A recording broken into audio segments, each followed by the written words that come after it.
bonjour. Ça va? Oui? Vous amusez? Alors, now I'm going to talk in English, that's for me better. I just want a big applause for my great friend. He does such a good work for the music that Django Reinhardt gave us. He is inspiring a lot of people.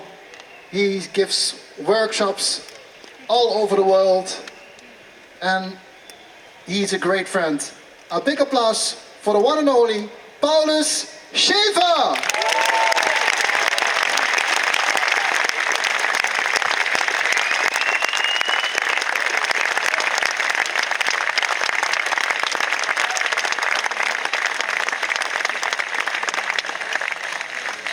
Et maintenant, on va jouer une valse très connue, une valse de Paris, et il s'appelle Sous le ciel de Paris.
Thank you.